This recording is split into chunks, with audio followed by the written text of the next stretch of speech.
Hello. Welcome to this episode of The Unconditioned Life.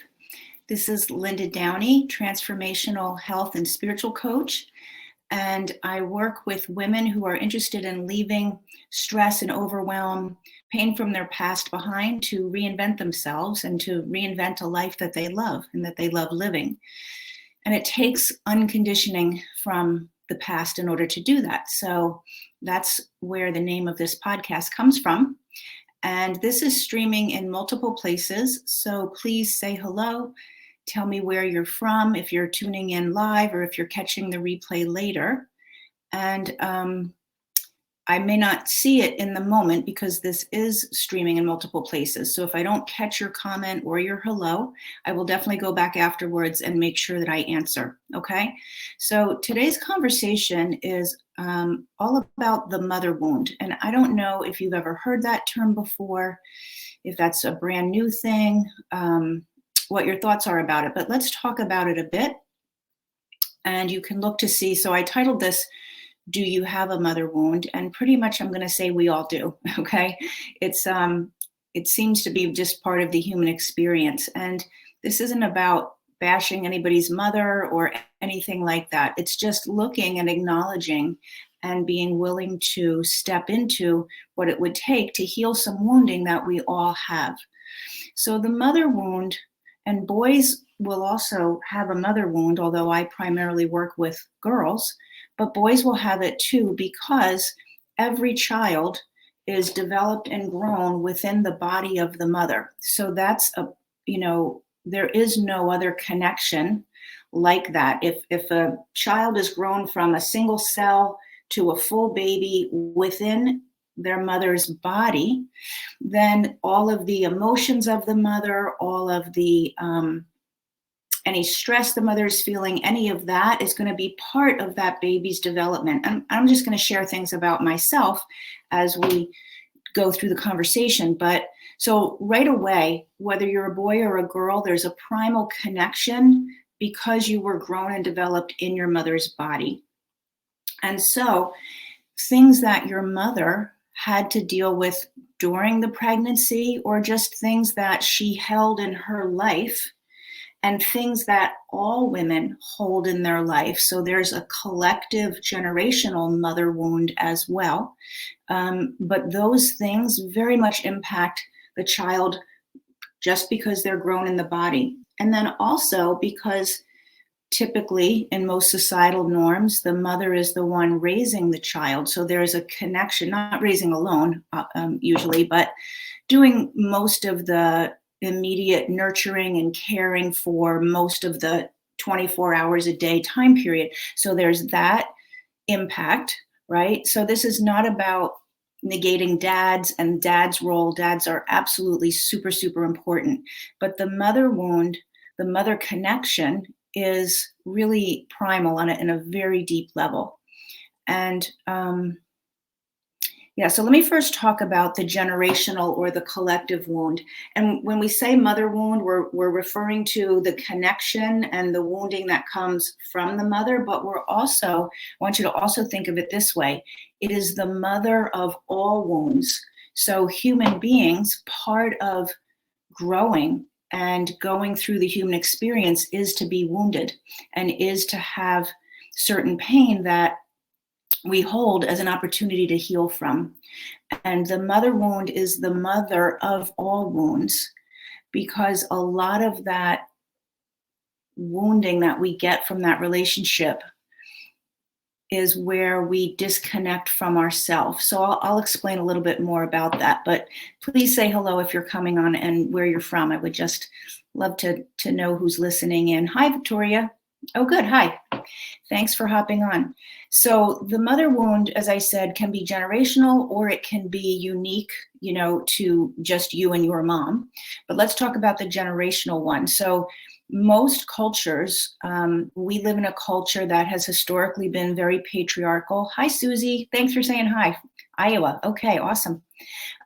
So our culture has been historically primarily patriarchal, and a lot of cultures around the world are. And that patriarchal, hey Trish, so people are popping on now and saying hi. Thank you so much from the land of Oz. Okay. Where is that, Trish? And I know where you live, and I just went blank. Anyway, our culture is maybe moving out of being so patriarchal, but there's been generations after generations of women who have had the experience. Kansas. I knew. That's right. Thank you, Trish. Land of Oz is Kansas. So all of these generations have experienced like this patriarchal setup, which has women in general feeling maybe, oh, thanks, Victoria. Victoria says, I love your sweater. I just was out with my dogs and it's a little chillier than I thought. But the patriarchal setup of our culture has women feeling, or has had women feeling, and I think there's a lot of effort to move out of it, but just for a long time, there's some shame. There's a feeling of being diminished and marginalized. You know, it was, I think 1974 was the year when women could actually apply for a credit card. That's in my lifetime. Before 1974, women needed a man to get a credit card for them. They also needed a man to do bank loans and things like that. So that kind of wounding, like the feeling of being less than, not enough, not worthy, is generational and cultural. And that has been passed down from mother to child because that's in the DNA. Our DNA actually gets altered. It doesn't mean it can't be healed. It absolutely can be healed, but it does get altered with different kinds of stress and with different emotions like shame, resentment, and for many women, it even shows up as rage, just like a buried rage. So sometimes people have anger and they don't really understand why they have anger. And looking at the mother wound, this generational mother wound, is a place to look. So again, as you're popping on, I want to just reiterate, I think I said it at the beginning, this is not about blaming anybody, and this is not about feeling guilty for looking at and acknowledging your mother wound. It doesn't say anything negative about your mom. And some of us know right off the bat, totally have a mother wound, like absolutely, it was screwy in my household for whatever reason, and have no issue acknowledging that. And other people really feel like they're, that it's kind of dissing their mom, or like it's saying something against their mom. And that's not what this is about. Okay, so I want to take that off the table for you. And if you feel any guilt about thinking that way, just see if you can let it go and just listen to the conversation. So let me move more to the particular mother-child wounding, separate from that generational wounding. In any given household, any given relationship, you have the woman who gave birth to a child, and then you have any other women who show up and are a force of nurturing and caring for that child. It might be grandmothers, it might be adopted or foster moms, it might be other women in the household. And when they're significant relationships, any of them can produce a mother wound. So it's not only from just the mother, but it's from any female caregiver.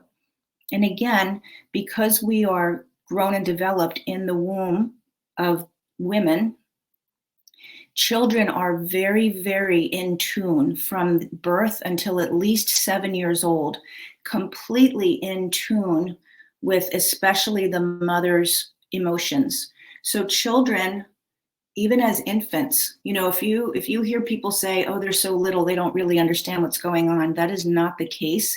They maybe don't have the language to express, and they don't have the mental capacity to make sense of, but they absolutely, even infants, can tell, they can get the feeling in their body with whatever's going on. So with that in mind, up until, like I said, at least 7 years old, up until the age of 7, children don't have the capacity. They just don't, the brain isn't developed enough yet to actually interpret things in a way that doesn't leave wounding, to be honest. They're always going to interpret whatever's happening through a lens of, how is this impacting me, and what did I do to cause this? So if there's upset, if they see mom is, fighting with dad, if they see mom keeps herself quiet in order to keep the peace, all of that kind of thing, that is going to create a mother wound. That is going to send the message to the child, who you think isn't even noticing, who's in the other room playing with toys, but they are noticing. And the child is going to start to understand, especially if the child is a girl. So I'm going to really speak to the women, because as I said, boys do have mother wounding, but once a boy reaches a certain age, he starts to identify with the father more and as being a man more. And he's maybe not going to take on, or probably not going to take on, behaviors that mom did, because he's going to realize that's what women do. But girls are going to be seeing and judging, this is what a woman is supposed to do. And if I'm not doing that, I'm going to feel shame. Or I see my mother feeling shame, and then that automatically becomes the thing that I absorb. So, for example, I'm just trying to think of like an easy example. If a baby, like a toddler, is exploring the world, and they one way they do that is put things in their mouth, right? And mom says, don't put that in your mouth. That's not good for you. Take that out of your mouth. Don't put things in your mouth. Now the baby has self-doubt. That 11-month-old or 9-month-old or 15-month-old is doubting themselves, because their natural inclination is to explore and to learn with their senses, including putting things in their mouth. And so now when mom says that, and again, because the mom or a female figure is usually the one most of the time in the nurturing role or in the caregiving role, not like dads will never say it, but the kids are so in tune to the mom, and she's also mostly the one who's saying these things. Now the child starts to disconnect from self, because I just got the message from my mother that I'm not supposed to do something that is totally feeling natural to me to do. So that's a very simple, and the point of this is not to let toddlers and children do everything, not at all, but it's to understand what happens, so that you can start to look at behaviors and feelings that have really stopped you in your life and start to heal them. That's the point. It's not like we're going to let our kids just go and do anything. We have to correct them, but there are also ways of correcting. So that's the next piece I want to look at, is look at how your mom or the woman who raised you, or the predominantly female caregivers in your life, how they manage the household. So is it a mom, was she very overbearing, controlling, nothing out of place, it goes my way or the highway, it needs to be what I'm saying, like a very dominating, controlling parenting style, right? That's going to produce certain kinds of wounding. That's going to produce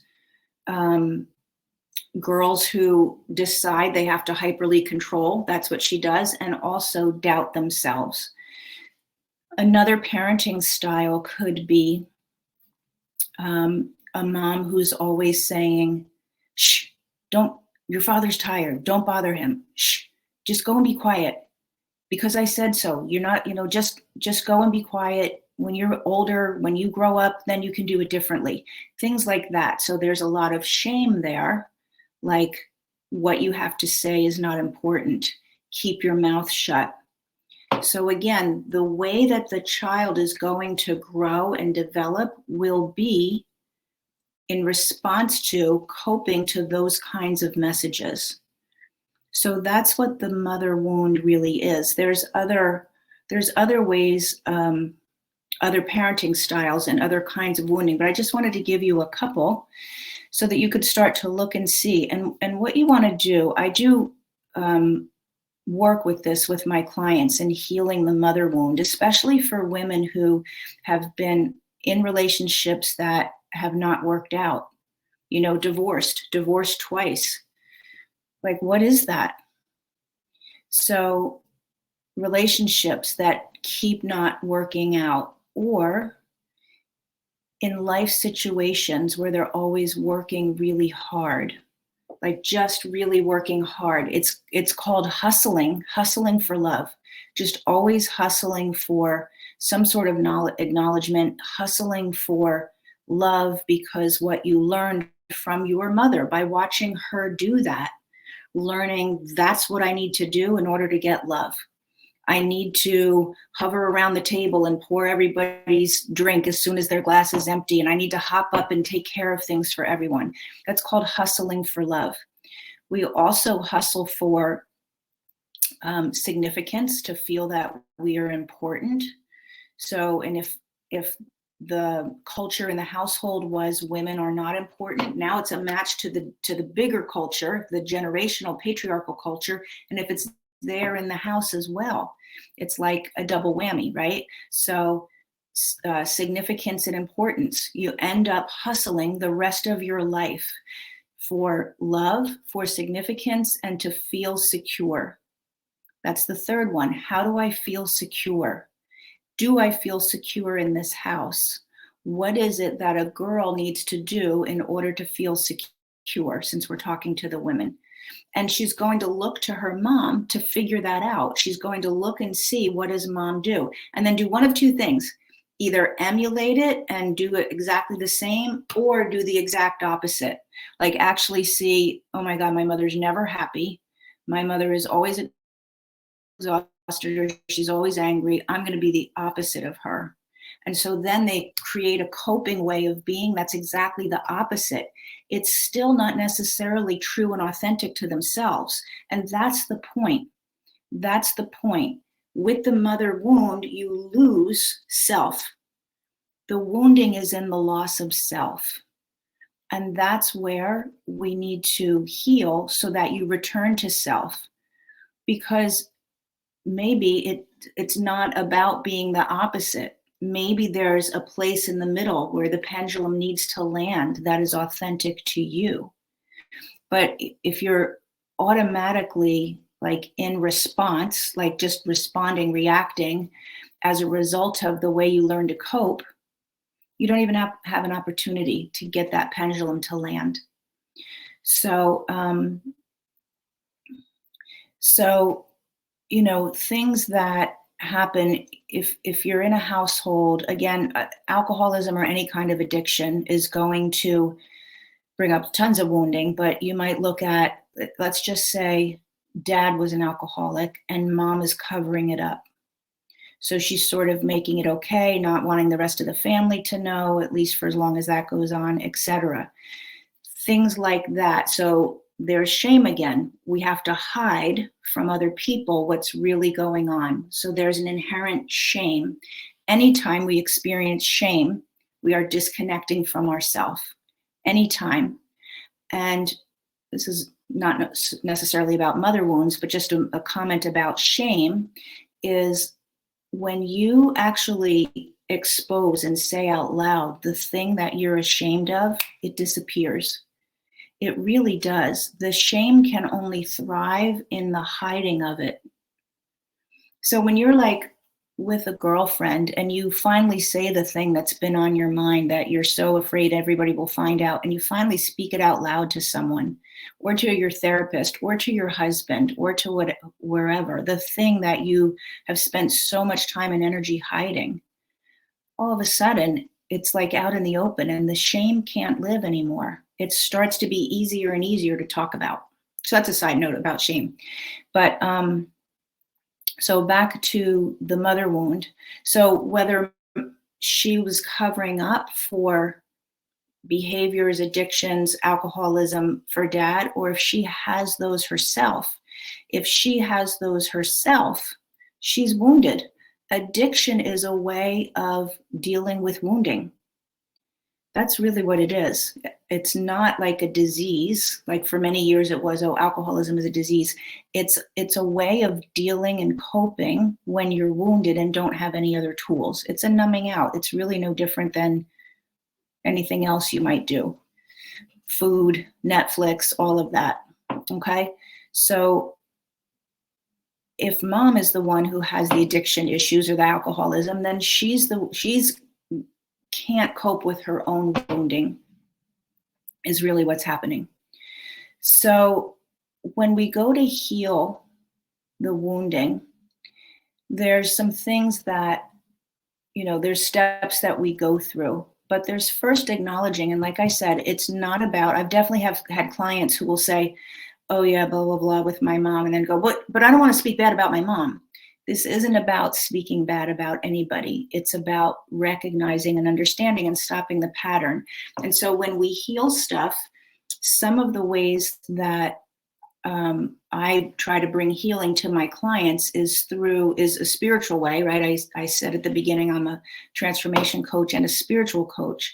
And when you heal through the spirit and you use the energy field that we're all connected to, we are actually connected to each other through an energy field. And your connection to your mom is very strong, even if she's passed, not passed. But when you start to heal yourself, you can actually heal her, which is wild. It's really wild. And if you've not spent any time and really don't understand like the connection, the energetic field and all of that, that's going to sound really odd because we're individual beings. How can my own healing heal my mother? But if you have any sort of experience or background or have read anything or watched podcasts about the energy field, about our spirituality and how we're connected, you will start to understand that healing ourselves does heal the other people in our families, even if you don't talk to them. You can heal yourself using energy, using healing codes is one tool that I use with my clients, and some others, but you can absolutely send healing. And here's the thing, it's amazing. I've had clients who are like, yeah, I haven't talked, let's just say they're a mom and there's been wounding between them and their children, a daughter, and they haven't talked to their daughter, or the daughter haven't seen them in years or whatever it is. And they start to work on their own healing. And all of a sudden they get a text or a phone call or something from the daughter that they haven't heard from in 2 years. I'm not lying. It happens. It happens because that energy field and that wounding that is pervasive and connects us, when one heals, you can actually heal more. You can heal many. And that's why, when we look at the generational wounding that I spoke about, doing the work not only changes your life, it changes the world that we live in. Because if each person worked on their own healing and each person raised their energetic frequency and each person changed their consciousness, collectively, we would all impact a ripple out of other people. So, wherever you're at, you might be very interested in that. You might just be like, what do I need to do to live my life? And I totally get that. But it's just something to think about. And it is amazing when you start to see that unfold. So mother wound is just one type of wounding. You may have seen around and about that I've been posting for the past week or so. I'm doing a workshop tomorrow on 5 different levels of healing. So if you can't come live, by registering, you'll still get the recording. You just won't be there live to ask questions and all of that and have the interaction. But if you're interested in how do I heal, like what do I need to do, come to the workshop, because I'm going to go into those 5 different levels and give you some tools, and we'll do some interaction about it. Okay? So thank you so much for popping in. I would love to know your thoughts of the mother wound and what you see. My last thought before I head out is, think of your mother, whether she's still alive or not, or whoever raised you as your maternal figure, and think of that person as the young girl that she was. What was the household that she grew up in? What was her family like? What obstacles did she need to overcome? So for me, my mother died when I was 4 years old. She had multiple sclerosis, and She grew up. What I know about her childhood is there was a time period when my grandfather left. I think they were actually separated, my grandparents, for like at least a year. It might have been closer to 2. And he moved up to Boston. I live in New Jersey. They lived in New Jersey. He moved up to Boston and he left. And this was when my mother was maybe 14, something like that, 13 or 14. So the wounding, and I think he had an affair. So having a father who moved away, who had an affair and moved away and then came back. And I don't know the circumstances of him coming back or how their family was afterwards.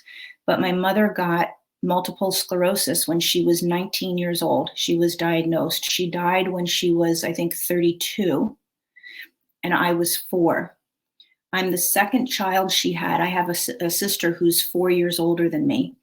At that time, so that was 54 years ago. I'm 58. So 54 years ago, or even further back, when you were diagnosed with multiple sclerosis, there was not available what there is available today. And she was given a pretty poor prognosis. She actually outlived her prognosis, but it was quite a debilitating disease for her. I think even now, when you get it that young, it's a bigger problem. Most people get it more like in their 30s and 40s, middle age. She was 19. She got pregnant with my sister. My father married her because she was pregnant.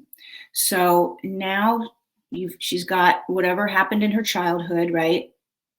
And that fear and the abandonment from her dad and all of that. Then she's got a debilitating diagnosis with the prognosis of you're going to live about 6 years. That's the story I was told. That she was given about 6 years, and she gets pregnant. And my dad marries her, but because she's pregnant. So the shame of he's only marrying me because I'm pregnant. I'm going to be sick the whole time. I'm basically saddling him with my own health and this baby that I'm going to have. Like, I don't know what she thought, but I'm imagining let's see, at that time, she was probably like 25, 26, right? So yeah, roughly about that, maybe a little younger, 24. So that is the emotional state my mother was in when she conceived me. Now, by the time she conceived me, the doctors told her, you cannot have any more children. You cannot support a healthy baby. But she chose to do that. So now there's the fear of what's going to happen. Is this baby, which was me, is this baby going to be okay? Or is this baby going to be, in some way handicapped? So all of that's the environment that I was developing in. The fear, the shame, right? The abandonment. I don't know what else she might be feeling, but you can imagine. So when I've done work with healing my own mother wound, and then she died when I was 4. So anytime a mother is not available to take care of you, whether she's sick, whether she's going to work, there's wounding there. There is wounding there. So when she died, and actually even for the 4 years that she was alive after I was born, she could not take care of me. She couldn't hold me. So wounding. And then the next person who came in, my father remarried, there were a lot of issues there, a ton of issues. So it continues with different kinds of issues and different kinds of wounding, but definitely more mother wounding going on. So look at your mom. What was her childhood like? What was it like for her to get pregnant and have you? If you are adopted, what must it have been like for a woman to decide to give her baby up? What existed with those circumstances? That's all part of who you are now. And it will be part of the way that you deal with life until you decide to heal it. It will be part of your choices, even if you're 60 years old. But if you've had, underlying anxiety, if you've had always feelings of not good enough or shame, it's called the mother of all wounds, as well as the mother wound, for a reason, because it is the mother of all that kind of wounding. Okay? All right, so I started to say goodbye and then I got back into it. So I'm going to say goodbye again. Thank you for listening to this episode. And if you have any questions, you know what I'm going to do? I'm just going to give you the link right now to the workshop because some of you may have heard about it, but if you haven't, here it is. Okay, if you wanted to come. You just have to register, so whether you can come or not, you'll get the replay. Okay. All right, have a great rest of your day, and hopefully I'll see you tomorrow. I'll see you over a cup of coffee again later this week. Take care.